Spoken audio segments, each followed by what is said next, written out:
dukun santet asal Banyuwangi.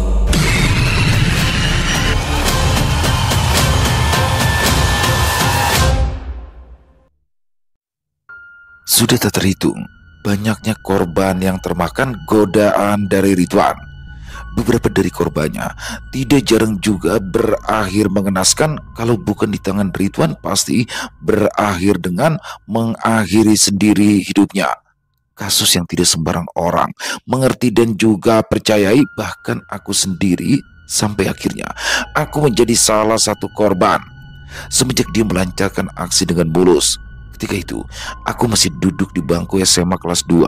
Aku belum mengenal banyak dunia luar, bahkan kehidupanku hanya berputar pada sekolah dan rumah, tidak lebih daripada itu. Namun, aku tak jarang mendengar, bahkan melihat tentang segala kenakalan anak-anak seusiaku. Biasanya di sekolah, aku yang merasa tabu dengan hubungan lelaki dan perempuan, tapi teman-temanku justru akrab dengan hal itu. Kadangkala mereka tak enggan untuk menunjukkan kemesraannya di depan banyak orang, sekalipun itu guru.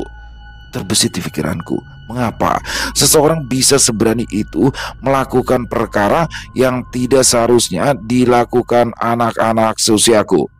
Bukan sekedar genggaman tangan yang umum kulihat di sekolah, tapi sampai dengan bercumbu secara bebas tanpa sedikit pun rasa malu. Namun, sikap mereka yang demikian makin lama makin berlebihan. Terkadang mereka jadi pemarah ketika ditegur, bahkan berani melakukan lebih daripada yang biasanya mereka lakukan. Aneh, pikirku. Pemandangan semacam itu mengancam kewarasanku, hingga suatu ketika aku mulai menyadari ada yang tidak beres dengan semua itu. "Kamu kenapa? Kok tidak masuk sekolah hari ini?" tanya ibu sembari menyiapkan beberapa makanan di atas meja. Wanita itu mendekat, membelai rambut, kemudian menempelkan punggung tangannya ke dahiku. Aku melengos, mencoba menghindar. "Tidak apa-apa kok, Bu. Lagi dalam keadaan aja." Ibu duduk di hadapanku, memberikan tatapan curiga, lalu sebentar-sebentar menghela nafas yang berat. Ibu terdiam sejenak memperhatikanku yang mencoba terlihat sakit di hadapannya. "Benar, tidak ada apa-apa di sekolah?" tanya ibu sekali lagi. Mendengar kata sekolah membuatku sontak terkejut. Tidak ada apa-apa, Bu. Beneran," ucapku terbata-bata. Ibu masih menatap penuh rasa curiga. Tak lama setelah itu, pandangan ibu beralih pada celoteh orang-orang yang melintas di luar tanpa perawakan, mereka yang menembus jendela. Ibu menggeleng segera. "Jangan kayak mereka ya, Nak." Aku menelan ludah, mataku membulat, mengikuti kemana arah tatapan ibu. Ternyata mereka adalah kawan kelasku yang sengaja bolos. "Ya, itu Ridwan dan Salma. Mau kemana mereka?" gumamku pelan. Ibu mendekatkan telinga, dia mendengar gumamanku segera. "Jangan kayak mereka," tegas ibu kembali. "Ibu tuh khawatir sama kamu. Ibu dengar-dengar teman-teman sekolahmu itu pada aneh-aneh." "Emang benar?" Aku berusaha mengelak. "Ah, enggak kok, Bu. Aneh-aneh gimana? Buktinya ini Dina baik-baik aja." Terdengar helaan nafas ibu, tampaknya ia khawatir, apalagi setelah melihat secara langsung tingkah Ridwan dan Salma yang baru saja berlalu. "Itu kan kamu. Tapi ya, ibu cuma takut kalau kamu ikut-ikutan mereka. Kamu lihat sendiri tadi, si Salma itu. Tadinya dia itu anak baik-baik, nurut, tapi setelah dia hubungan sama Ridwan, lihat kelakuannya kayak gitu," ujar ibu panjang lebar. "Udah ya, Bu, Dina ndak bakalan jadi kayak mereka, yakinku sekali lagi." "Tapi kok ibu ngerasa aneh ya?" Di sini keresahanku memuncak. Sebenarnya bukan hanya ibu yang merasa aneh, tapi aku juga merasa demikian. Sikap dari teman-temanku yang bertambah hari semakin bertambah berani, sampai-sampai sudah ada beberapa juga yang cuti dari sekolah karena penyakit mental. Mereka yang menjadi korban adalah seseorang yang pernah bersama Ridwan.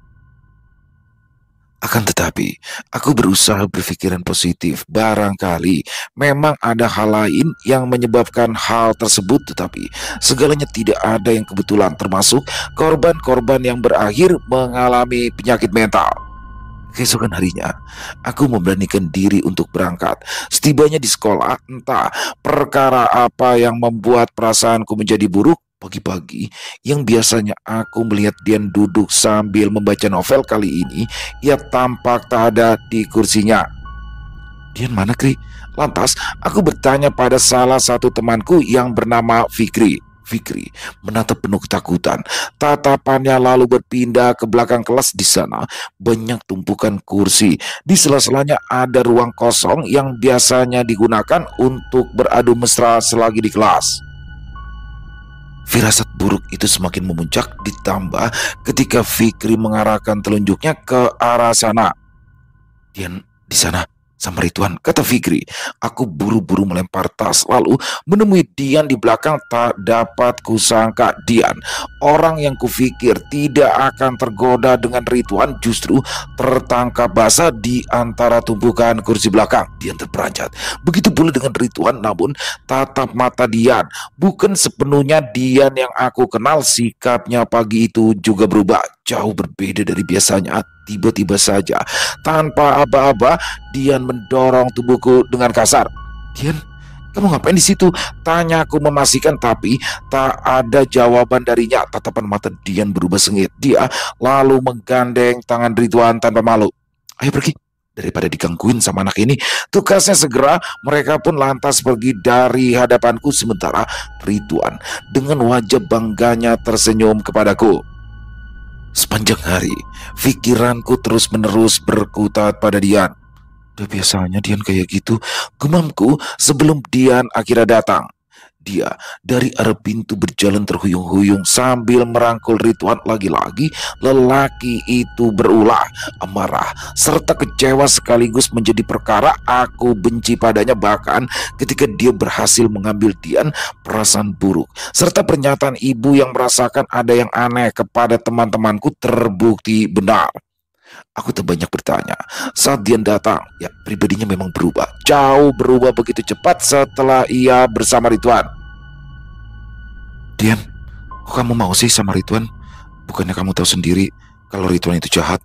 Tiap hari loh, dia itu ganti-ganti cewek. Tegasku padanya. Dian seolah tak mendengarkan ucapanku. Dia justru memandang ke arah Ridwan. Aku segera memalingkan wajahnya dengan terpaksa.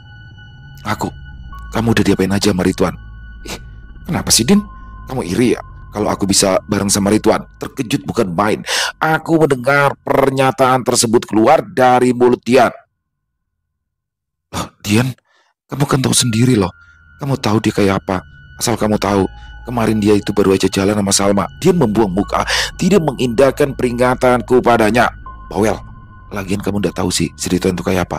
Kalau kamu tahu, nanti kamu juga bakalan ikut suka. Setelah percakapan itu, aku tak lagi berbicara dengan Dian. Sampai bel pulang berbunyi, sisi kelas mulai berhamburan keluar, termasuk Dian dan Ridwan. Tampak kedekatan mereka yang semakin mencolok. Batinku berkata buruk, apalagi baru aku sadari bahwa Salma tidak masuk sekolah hari ini. Segala pikiran berkecamuk membawaku pulang. Bahkan setelah tiba di rumah, aku tak henti-hentinya memikirkan sikap dari Dian. Di tengah lamunan yang semakin dalam, ibu pun datang dengan secangkir teh panas yang dibawanya. Tadi Salman tidak masuk ya? Tanya ibu tiba-tiba. Iya, jawabku singkat. Ibu beralih berjalan menuju dapur setelah meletakkan secangkir teh panas di atas meja. Salma itu tadi ngamuk-ngamuk, kata ibunya. Aku terenyak, teh yang baru saja ku minum tersembur keluar. Yang bener, Bu, ngamuk-ngamuk kenapa? Ibu menoleh kaget sambil mengangkat kedua baunya. Iya bener, kasihan anak itu. Padahal kemarin kelihatannya baik-baik aja, tapi ibu juga tidak tahu dia itu ngamuk-ngamuk kenapa. Aku diam sejenak, mencoba berpikir keras tentang apa yang terjadi dengan Salma. Apa Salma sama kayak korban-korban lainnya ya? Gumamku sebentar, lantas pikiranku berkutat mencari sangkut paut dari keanehan sikap teman-teman juga yang sudah menjadi korban. Aku dengar-dengar sikap mereka mendadak aneh dari kesaksian yang lain. Mereka berawal seperti itu karena Ridwan. Apa jangan-jangan ibu mendekat lagi, memberikan sepiring pisang goreng yang baru masak, kemudian mendudukkan diri di sampingku. Ibu tidak banyak bicara. Dia memperhatikan kegelisahanku dengan teliti. Rasanya pun enak. Kenapa ya? Aku menoleh kepada ibu. Itu paling karena ibu merasa khawatir aja, kataku menenangkan. Enggak, ibu yakin ini ada sesuatu. Temanmu yang katanya pada bersikap aneh sampai tidak masuk sekolah itu, mereka jadi begitu karena bergaul sama Ridwan kan? Tanya ibu panjang lebar. Jantungku lantas berdegup kencang. Tidak henti-hentinya aku memikirkan nasib Dian, apalagi kecurigaan ibu itu sebenarnya bisa menjadi benar sama dengan apa yang aku pikirkan. Salma, kondisinya gimana, Bu? Aku mengalihkan pembicaraan, berusaha mencari tahu kondisi Salma. Ibu menggeleng sambil mengangkat kedua baunya. Ngeri, ibu diceritain aja takut. Katanya Salma itu sampai ngamuk-ngamuk keluar. Dia itu manggil-manggil Ridwan. Ibu berhenti sebentar. Itu sebabnya ibu takut. Ibu takut kalau ternyata itu ada sangkut pautnya sama Ridwan. Kalau benar, apa yang sebenarnya terjadi ya, Bu? Tanyaku ragu-ragu disertai ketakutan. Ibu kembali menggeleng. Ibu tidak mau susun. Mungkin aja semua kebetulan. Tapi yang perlu kamu ingat, keluarga Ridwan itu bukan orang biasa. Lantas ibu beranjak. Dia melihat ke arah jendela yang sudah tertutup gorden. Di luar, udara terdengar berembus dengan kencang. Ditambah lagi dengan gemuruh yang bersaut-sautan. Hati-hati nak, percakapan terakhir bersama ibu membuatku selalu teringat dengan Dian. Korban-korban yang lain juga nasibnya sama kayak Salma. Aku bergumam seorang diri di tengah gemuruh, disertai hujan badai yang mulai turun. Apa jangan-jangan Dian bakal jadi korban selanjutnya ya? Pertanyaan tersebut menutup hari itu hingga terjawab di keesokan hari. Keesokan hari, aku tidak mendapati Dian ada di kelas. Bahkan ketika aku bertanya ke beberapa temanku, tidak ada yang tahu. Pesan yang kukirim kepada Dian juga tidak mendapat balasan. Bersama dengan hal itu, Ridwan masuk sekolah dengan bangganya membawa perempuan kelas sebelah yang bernama Nina. Melihatnya membuatku sontak terkejut, amarahku memuncak. Jika benar Ridwanlah yang membuat Salma dan korban-korban yang lalu jadi bersikap aneh sampai kondisinya memburuk, maka mungkin apa yang dikhawatirkan oleh ibu benar, dan mungkin saja ada kemungkinan terjadi sesuatu setelahnya kepada Dian. Lantas Ridwan berlalu di hadapanku tanpa rasa bersalah. Dian sakit, katanya datar. Aku memaki Ridwan habis-habisan. Sudah terhitung 5 orang yang menjadi korbannya selama setahun dan semuanya tampak mulus. Akan bukan perbuatan atau sangkut paut dengannya. Namun aku juga tak bisa sepenuhnya menyalahkan Ridwan sebab tidak ada bukti yang pasti. Yang aku tahu, kesaksian dari Salma hari itu kondisinya memprihatinkan. Dalam sehari dia dibuat menjadi seperti orang-orang dengan gangguan jiwa. Setiap waktu-waktu tertentu dia mengamuk serta memanggil-manggil nama Ridwan tanpa alasan yang jelas. Kondisi Salma itu semakin aneh semenjak dia dekat sama Ridwan, kata ibunya sambil menangis sesenggukan. Tidak seperti biasanya. Seminggu lalu tiba-tiba Salma bawa laki-laki dan ternyata itu Ridwan. Jujur, ibu tidak tahu banyak tentang anak itu, termasuk siapa keluarganya. Tapi saat itu ibu lihat Salma sudah jatuh cinta. Bahkan setiap malam dia selalu mengigau memanggil-manggil nama Ridwan. Bebernya kemudian aku terkesiap mendengar pengakuan dari ibu Salma. Ibu tidak merasa aneh sama kondisi Salma. Ibu Salma mengerutkan dahi. Aneh, dia seperti tengah mengingat sesuatu sampai dia baru mengatakan yang sebenarnya. Salma, dia sudah diurus sama Kiai kemarin. Dan tunggu di sini dulu nak. Dia kemudian beranjak terbirit masuk ke dalam kamar Salma untuk mengambil sesuatu. Selagi Salma tertidur, ibunda Salma mengambil benda yang digenggam oleh Salma. Kemudian dia kembali memperlihatkan sesuatu yang diambilnya. Ini Din, gelang ini yang diberikan oleh Ridwan seminggu yang lalu. Kata Kiai, mungkin benda ini bisa jadi penyebab kenapa Salma jadi kayak gitu. Mataku membulat memandangi benda tersebut. Gelang berbahan ilalang yang dianyam dengan beberapa manik dari biji tumbuhan liar nyaris seperti jimat. Bu, apa ibu udah curiga kalau Ridwan pakai guna-guna? Entah mengapa pikiranku tertuju pada hal-hal semacam itu, meskipun aku tidak tahu pasti bagaimana keluarga Ridwan yang ibu bilang bukan orang biasa. Ibunda Salma menatap lekat ke arahku, kemudian menggenggam kedua tanganku erat-erat. Tatapannya berangsur nanar, dia berkaca-kaca. Kamu benar, Ridwan memang pakai guna-guna. Ibu juga nggak menyangka begitu. Tapi dia ada yang percaya, termasuk ayah Salma. Lalu kata Kiai kemarin gimana, Bu? Kiai, dia di sini terdiam sejenak, lalu memutar bola mata ke segala ruangan. Ini bukan cuma berkaitan dengan satu orang, tapi Kiai bilang itu berkaitan dengan seluruh keluarga Ridwan. Jawab Ibunda Salma. Seluruh keluarga Ridwan? Tanyaku terkesiap. Ibunda Salma lantas mengangguk pasrah. Ibu sudah tidak tahu cara ngatasi Salma. Ibu bingung harus kemana lagi. Orang pintar mana lagi yang harus ibu temui? Kiai kemarin, dia tidak sepenuhnya bisa membantu Salma. Keluhnya. Batinku beradu dengan ketakutan yang semakin menjalar. Berarti seolah mengerti dengan apa yang segera kuucapkan selanjutnya, Ibunda Salma segera menimpali. Orang sakti. Ya, keluarga Ridwan orang sakti. Mereka bukan berasal dari sini, Din. Mereka dari suku sakti yang juga berasal dari Banyuwangi. Ah, yang benar, Bu. Ibunda Salma mengangguk. Benar, makanya sulit. Ibu bingung harus kemana lagi cari orang pinter buat kombatin Salma. Keresahan itu tak dapat usai secepatnya. Mengetahui bahwa keluarga Ridwan bukanlah orang biasa juga. Kondisi Salma yang ternyata sama dengan korban-korban lainnya membuatku yakin bahwa Ridwan memang orang yang berbahaya, dan kini yang menjadi korban selanjutnya adalah Dian. Sudah berminggu-minggu lamanya Dian tak kunjung terlihat di sekolah. Begitu juga dengan Salma. Dalam sebulan kemudian, berita duka bergilir terdengar melalui teman-teman sekolahku. Guru-guru turut mengumumkan 3 korban yang meninggal dunia diduga karena sakit. Tetapi aku tidak langsung mempercayai hal tersebut. Pasalnya, ketiga korban itu adalah orang yang pernah bersama Riten juga. Kekhawatiranku kembali. Kali ini aku menguatkan diri untuk menemui Dian. Aku yakin betul dia tidak masuk bukan tanpa alasan yang disertakan oleh wali kelasku, melainkan punya alasan lain terkait hubungan sesaatnya dengan Ridwan.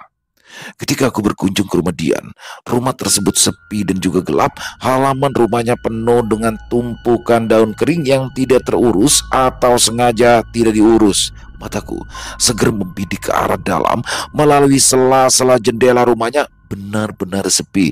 Tidak ada siapapun di dalam sana. Tok tok tok. Permisi, Dian. Sepi.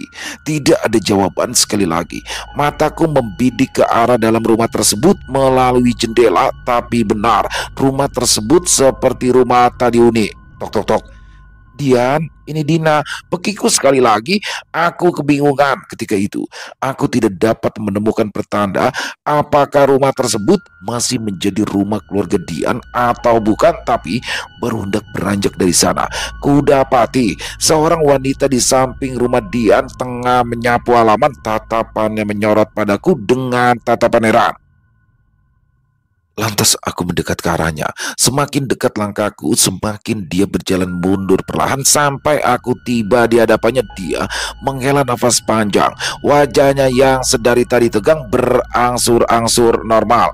Oh, saya pikir siapa? Ujarnya getir. Aku tersenyum polos. Saya mau tanya, Bu, pemilik rumah itu kemana ya? Tanyaku sambil menunjuk ke arah rumah Dian. Sorot mata wanita itu mengikuti. Lantas dia mengerutkan dahi. Nah, tadinya saya pikir Neng ini Neng Dian. Oh, saya temannya, Bu. Saya kesini mau cari Dian. Sambil menoleh ke arah rumah Dian, aku memastikan. Kok rumahnya kayak kosong ya? Wanita di hadapanku lantas bergumam. Tatapannya tertuju pada rumah Dian cukup lama sambil menodongkan sapu ke arah sana. Mereka baru pergi seminggu yang lalu. Keluar pulau katanya. Jawabnya segera. Aku terkesiap mendengarnya. Pergi keluar pulau, Bu. Dia mengangguk. Iya, katanya Dian sakit parah. Tiap hari loh, ngamuk-ngamuk sampai kedengeran ke rumah saya. Beber wanita tersebut. Oh iya, kalau saya tidak salah denger, katanya Dian itu kena santet. Kasiannya, mana masih muda lagi. Santet? Maksudnya gimana ya, Bu? Dia mengerutkan dahi, sebentar-sebentar menggigit bibir. Tampak kecemasan tergambar pada raut wajahnya. Iya, tapi kalau saya tidak salah denger loh ya, Itu pun saya dengar waktu ada kiai yang datang obatin. Jelasnya kemudian aku terdiam cukup lama. Pikiranku mulai berkecamuk apalagi setelah mendengar bahwa dia terkena santet. Sementara kecurigaanku pada Ridwan semakin merekah. Entah mengapa aku yakin betul bahwa Ridwan yang melakukan hal setega itu kepada Dian. Lantas keadaan Salma dan korban lainnya mungkin sama saja seperti Dian. Kalau boleh tahu, Dian pergi ke pulau mana ya, Bu? Wanita itu menggeleng sambil mengangkat kedua baunya. Dia tahu, saya juga cuma tahu sampai di situ. Ya wis, saya permisi dulu ya. Dia beranjak seraya bergidik ngeri. Dia pergi sambil mencincing rok, mengusap tengkuk, lalu masuk terburu-buru ke dalam rumah. Setelah kunjunganku ke rumah Dian tak mendapat jawaban. Pesanku tadi balas juga olehnya. Aku pun berhenti untuk berhubungan dengan hal-hal yang berkaitan dengan Ridwan, termasuk keadaan Salma. Ketika aku terakhir ke sana, dia tidak kunjung sembuh juga. 2 tahun berlalu. Aku sudah meninggalkan lingkungan sekolah menengah atas dan pindah ke kota lain untuk melanjutkan pendidikan di jenjang kuliah. Setelah lepas serta mencoba berdamai dengan hal-hal yang pernah terjadi pada teman-teman dekatku, aku akhirnya memberanikan diri lagi untuk mencari tahu tentang keberadaan dia. Di kota Malang, tempatku tinggal sekarang, aku menyempatkan diri untuk berkunjung ke Banyuwangi mencari beberapa informasi yang memungkinkan aku untuk mendapati jalan membongkar kelakuan Ridwan. Berbekal informasi yang ku tahu dari Ibunda Salma tentang keluarga Ridwan, akhirnya aku berangkat ke Banyuwangi seorang diri. Selama sekitar seminggu, aku berencana tinggal di sana mencari suku asal Ridwan. Di warung makan, ketika aku baru saja tiba di persinggahan sementara di kota Banyuwangi, aku tak jarang mendengar beberapa obrolan yang tampaknya wajar di sana. Daerah yang cukup terpencil di pedesaan yang jauh dari kota, masih terhimpit hutan-hutan. Masyarakat di sana masih kental dengan hal-hal mistis di sekitaran mereka. Gimana? Dukun yang kemarin mancur kan? Tanya pemilik warung kepada salah satu pembeli yang ada di sampingku. Pembeli tersebut mengangguk dengan sumringah. Mancur beneran. Udah ada seminggu, cewek itu kepincut. Percaya sama aku, dukun itu keluarganya memang sakti. Semuanya sakti, sahut pemilik warung itu. Sebentar lagi bakal kunikahi cewek itu. Lantas pembeli tersebut tertawa dengan kencang. Beberapa kali setelahnya, mereka sering menyebut-nyebut keluarga dukun sakti yang dikatakan oleh pemilik warung. Tidak jarang juga mereka memuji-muji kesaktian seluruh keluarga dukun tersebut. Sontak pikiranku berkutat pada pesan dari Ibu Salma ketika itu bahwa keluarga Ridwan bukanlah keluarga biasa, bukan dari kalangan orang biasa, tapi dari suku yang sakti akan ketiga ilmu sihir di Banyuwangi. Setelah warung sepi, sementara aku sengaja bergeming di sana hingga sore hari, aku memberanikan diri bertanya kepada pemilik warung. Namun, ketika aku hendak bertanya, yang membuatku lebih terkejut lagi manakala banyak sesaji yang diletakkan di dalam warung, bahkan jimat-jimat seperti raja ditempel di sekeliling dinding. Maaf, saya lagi cari rumah seseorang, katanya dia dukun sakti di sini. Pemilik warung tersebut tidak menggubris, malah memberikan lirikan tajam ke arahku. Dia lantas mengangkat sesaji-sesaji yang kulihat tadi lalu dibawa keluar, diletakkannya sesaji-sesaji tersebut di dalam keranjang sekaligus berkemas untuk pulang. Ini penting, saya ingin bantuin teman saya. Cegah aku segera.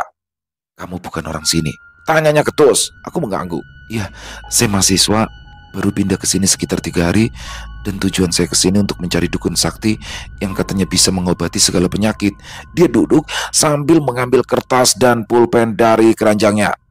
Di desa ini ada banyak dukun, tapi kalau kamu cari yang paling sakti, namanya Mbah Ginem. Dia yang selalu dicari-cari sama orang-orang luar seperti kamu. Pemilik warung tersebut menyerahkan kertas yang sudah ia tuliskan alamat lengkap. Nah, itu alamatnya. Lumayan jauh kalau dari sini. Walaupun masih satu desa, tapi jangan berharap banyak. Tidak semua orang beruntung bisa ketemu dia. Cuma orang-orang tertentu, apalagi yang dirasa punya hubungan sama dia atau keluarganya.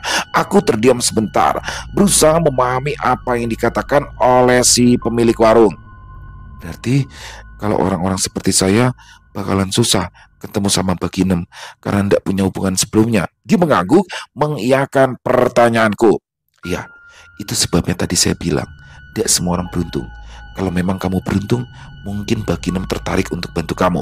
Pemilik warung tersebut lantas beranjak. Ya wis, saya mau pulang keburu maghrib.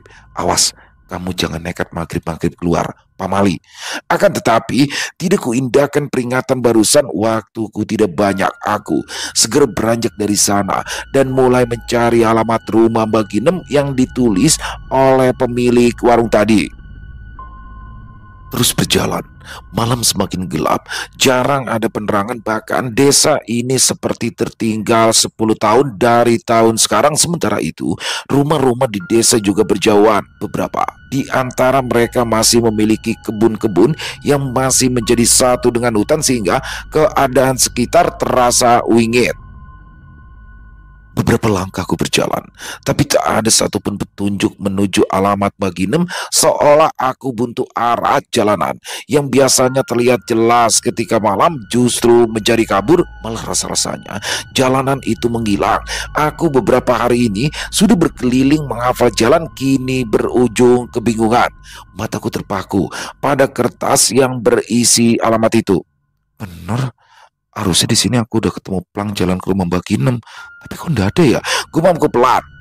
Keadaan sekitaran sepi, tidak ada yang berlalu lalang, sedangkan azan maghrib juga belum berkumandang. Sesekali tampak asap-asap putih keabuan keluar dari atap rumah warga lantas mengepul ke langit. Sontak bau wewangian menguar terbawa angin. Aneh, ada yang bakar kemenyan sore-sore gini. 3 hari aku di sini, baru kali ini ada yang bakar kemenyan. Firasatku di sini mulai tak enak. Aku tertuju pada satu jalan di hadapanku yang mengarah pada pekarangan rumah Joglo Reot yang sedari tadi mengepulkan asap dari atapnya. Rambut tengkuk mulai menegang, hawa dingin pun menjalar perlahan demi perlahan. Aku berjalan, meyakinkan diri untuk berkunjung ke rumah tersebut sambil tak lupa mengucap doa kepada Tuhan.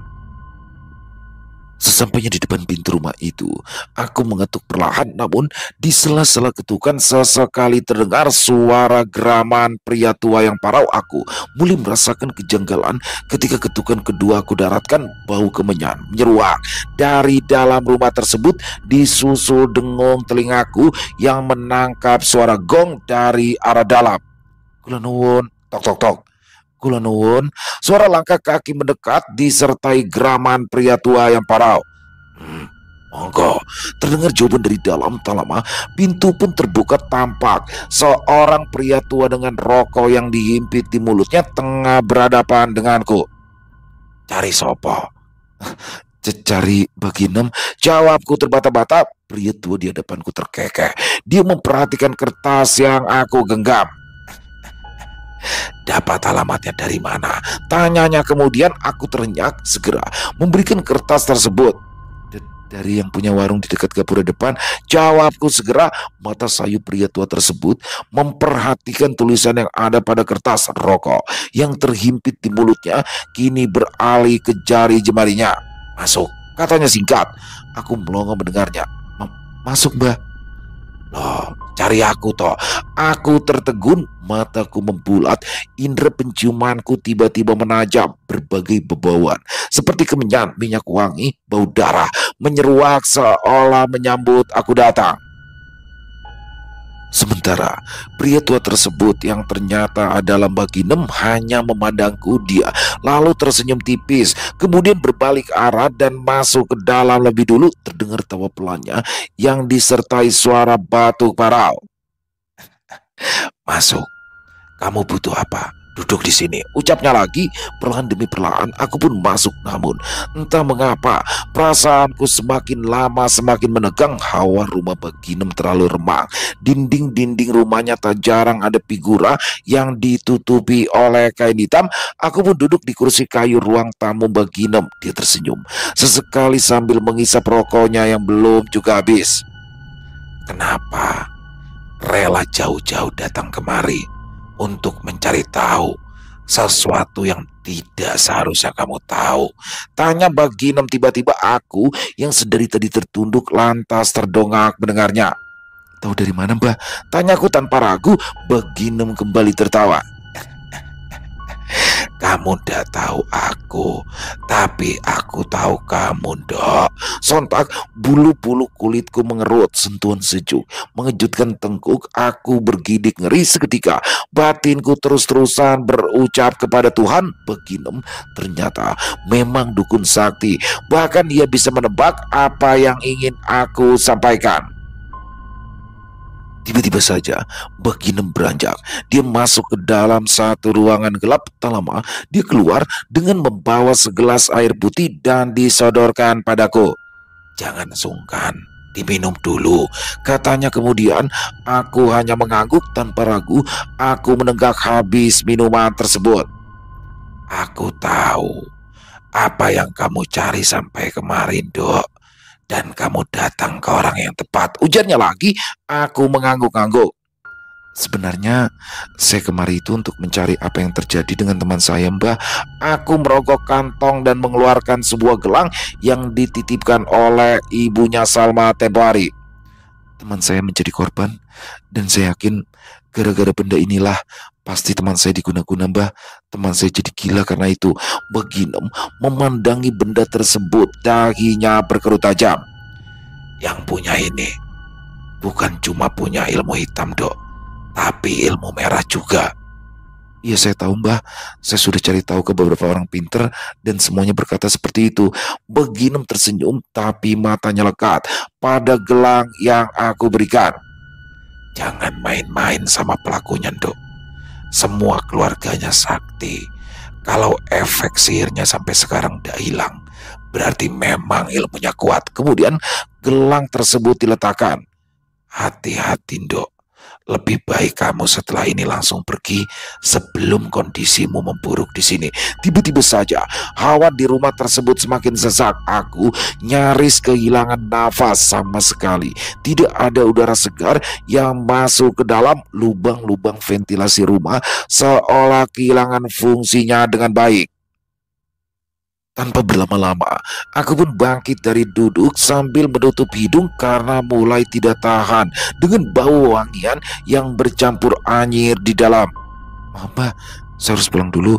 Besok saya kembali lagi ke sini, kataku seraya bangkit untuk pergi. Aku terbirit-birit keluar mencari udara segar sementara.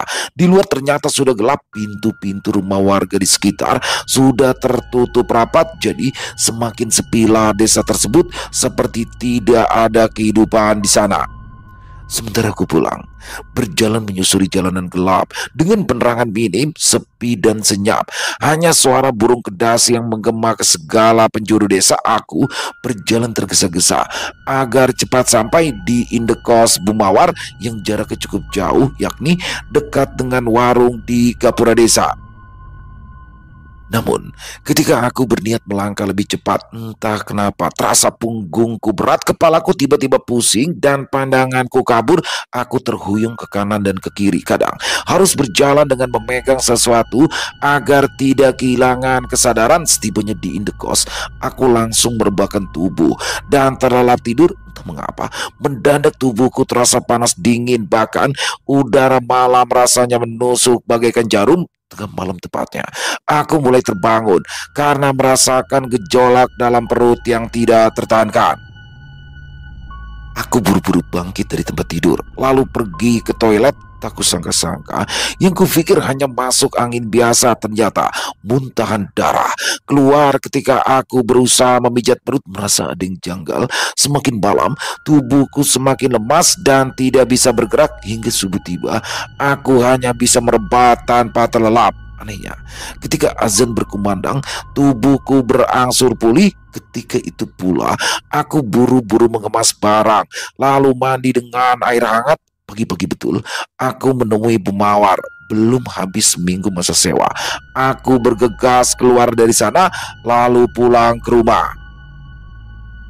Bahkan sesampainya di rumah, keadaanku tidak membaik, justru lebih parah dari sebelumnya. Setiap malam aku mulai mengigau. Kata ibu, aku sering menyebut-nyebut nama Ridwan, padahal selama 2 tahun terakhir aku belum sekalipun bertemu dengannya. Ibu menyimpulkan bahwa aku telah diguna-guna tanpa sadar. Ketika itu, ibu datang membawa kiai yang dulu mengobati Salma. "Kamu itu habis pergi dari mana, Dok?" tanya kiai tersebut sambil membacakan doa pada sebotol air yang ia genggam. Aku tidak menjawab.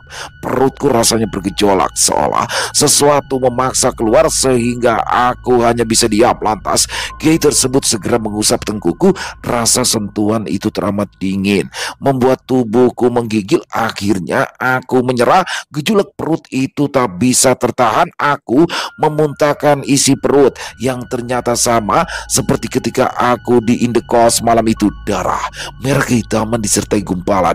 Aku terkejut, ibu juga terkejut. Di sampingku, ibu menangis sambil mengucap istighfar. Kiai itu lalu memberikan sebotol air yang tadi sudah dibacakan doa. "Minum dulu, Dok."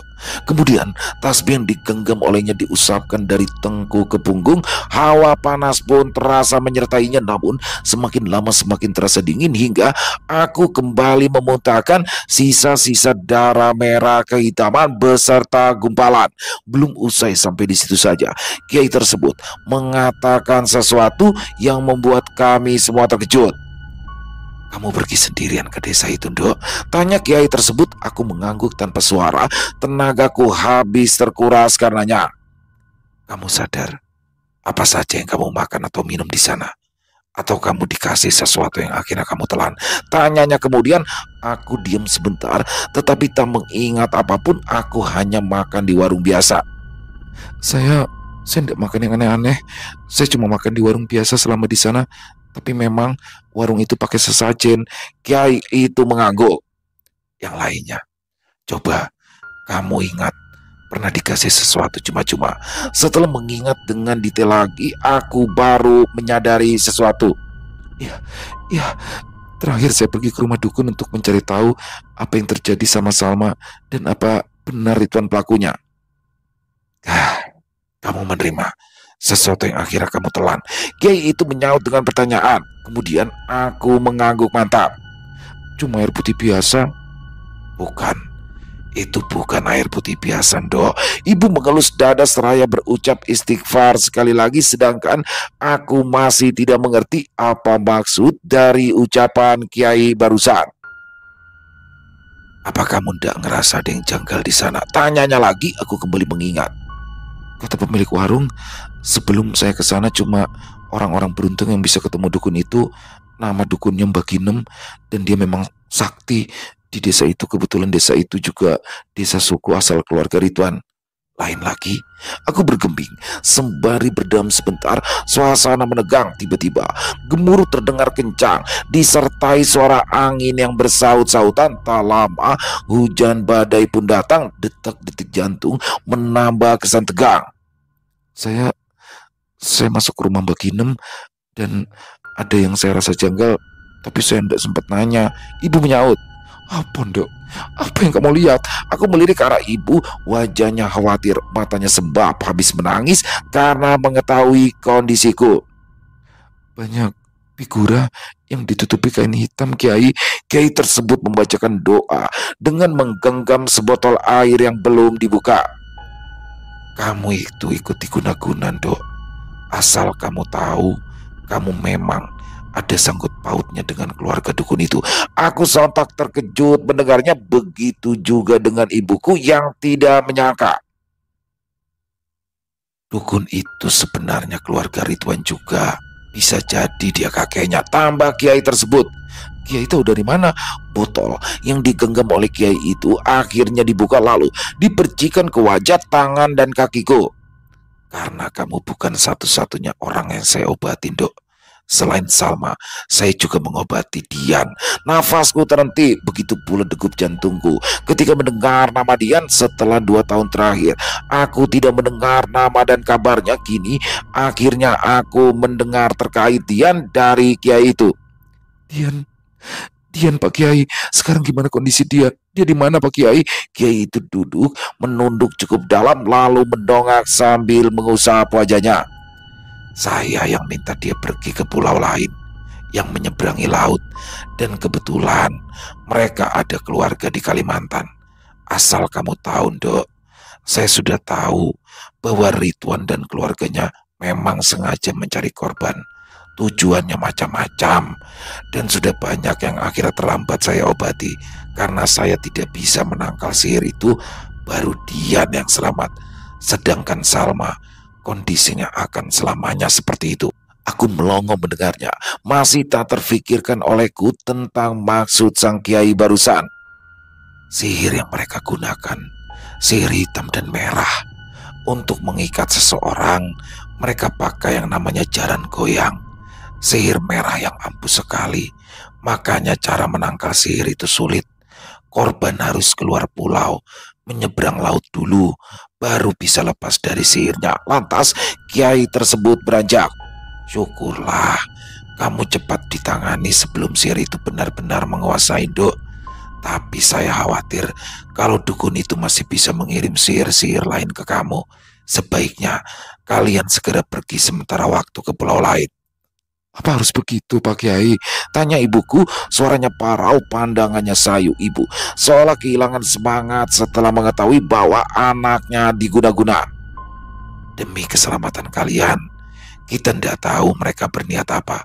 Bisa saja lebih buruk, karena korban-korban yang tidak sempat saya selamatkan semua berakhir meninggal dunia. Bukan cuma karena sihir merahnya. Ini adalah santet jaran goyang, Bu. Sang kiai beranjak hendak pulang setelah menyelesaikan proses pengobatan. Kalau bisa, kurun waktu seminggu, kalian harus sudah pindah. Firasat saya tidak enak. Secara tidak langsung, kami mendapat ancaman. Ancaman tak kasat mata yang bahkan kami sendiri tidak bisa melihatnya. Dalam rentang waktu 2 tahun terakhir, ternyata Ridwan masih mencari korban. Pertemuanku dengan Baginem tempo hari menyadarkanku bahwa keberlangsungan hidupku terancam. Dekat atau lambat, dia bisa saja kembali mengirimkan sihir-sihir lain yang semakin kuat. Sama halnya yang terjadi dengan Salma, nasibnya berakhir mengalami keterbelakangan mental hanya karena kebersamaan sesaatnya bersama Ridwan. Ridwan bukan sembarang orang, percaya tidak percaya, bahkan seseorang yang bukan berasal dari lingkungan seperti Ridwan bisa saja melakukan sesuatu yang lebih tega dengan guna-guna hanya untuk mewujudkan keinginannya. Santet jaran goyang masih marak digunakan, sejenisnya pun demikian, sesuatu tak kasat mata, prosesnya instan tanpa disadari oleh korbannya hingga berakhir fatal karena tidak dapat diprediksi serangannya. Selesai. Wow, luar biasa kisah dari Misty Nim. Waduh, di sini jaran goyang ya. Jaran goyang ini sebenarnya sih yang saya tahu dan pernah juga ya dibahas dalam channel Lilo Bercerita ini, itu lebih kepada pelet ya, pelet jaran goyang yang kalau nggak salah berasal dari daerah Cirebon atau Indramayu gitu. Pokoknya sekitaran itu. Yang ini ada based on true story-nya juga nih sebenarnya dalam kisah jaran goyang itu ya tadinya ya. Dan apa namanya untuk masyarakat sekitaran Cirebon Indramayu udah pasti paham lah ya. Dan yang pasti dalam kisah barusan ini adalah keluarga dari daerah Banyuwangi, yang mana memang kita sama-sama ketahui untuk masyarakat Banyuwangi memang sebagian besar masih mempercayai hal-hal seperti ini. Dan saya coba ini dulu ya, disclaimer bahwasanya tidak semua orang Banyuwangi seperti ini. Jadi memang ini kebetulan keluarga ini berasal dari Banyuwangi, yang mana keluarga Ridwan ini hampir satu keluarga ini memiliki kemampuan itu ya. Bahkan Ridwan sendiri pada saat masih sekolah dia bisa melancarkan pelet itu untuk mendapatkan wanita, yang mana wanita itu hanya dimainkan saja. Tapi di sini dalam kisah ini seperti ada seolah nih untuk tumbal ya, mungkin jiwanya yang diambil, karena setiap korban dari Ridwan ini mengalami kehilangan kewarasan lalu meninggal dunia. Rata-rata seperti itu. Seandainya dia tidak meninggal dunia tapi berakhir dengan hilang akal. Jadi seperti sukmanya diambil mungkin ya. Ini hanya ini dari saya ya. Saya mencoba menggali dari kisah barusan Dan overall kisahnya sih keren banget, kisah dari Misty Nim. Dan terima kasih kepada Misty Nim atas kisahnya yang luar biasa. Ditunggu lagi untuk kisah-kisah selanjutnya. Semoga kisah barusan bisa menghibur teman-teman semua, para pecinta penikmat horor misteri. Lebih khusus lagi kepada para subscriber dari channel Ilo Bercerita. Mari kita ambil hikmah yang baiknya saja dari kisah barusan dan buang yang buruk-buruknya. Apabila memang tidak ada yang baik, kita jadikan sebagai hiburan saja. Dan silakan buat yang punya komentar lain, yang punya pendapat lain, bisa menuliskan di dalam kolom komentar ataupun hanya sekedar saling menyapa. Insya Allah kami akan menjawabnya satu persatu. Buat teman-teman yang suka dengan videonya, bisa diklik tombol like-nya, tombol jempolnya, boleh juga dibantu di-share ya link videonya ini ke teman-teman yang lain agar juga ikut merasa terhibur. Dan buat teman-teman yang mungkin belum subscribe, yuk bisa diklik dulu tombol subscribe Ilo Bercerita ini. Jangan lupa lonceng notifikasinya juga dinyalakan agar teman-teman selalu mendapatkan notifikasi dari konten-konten yang akan kami upload di setiap harinya. Untuk channel Ilo Bercerita kami upload setiap hari teman-teman ya, setiap malam jam 9 malam waktu Indonesia bagian Barat. Dan kami juga ingin mengucapkan terima kasih ya kepada seluruh teman-teman yang sudah selalu setia hadir, yang sudah selalu mendukung kami, karena teman-temanlah kami selalu bersemangat berkarya di setiap harinya. Dan oh ya, buat teman-teman yang mungkin punya kisah horor misteri ya, yang apabila mungkin berkenan untuk dibawakan di channel kami, silakan bisa mengirimkannya ke nomor telepon kami yang ada di sini.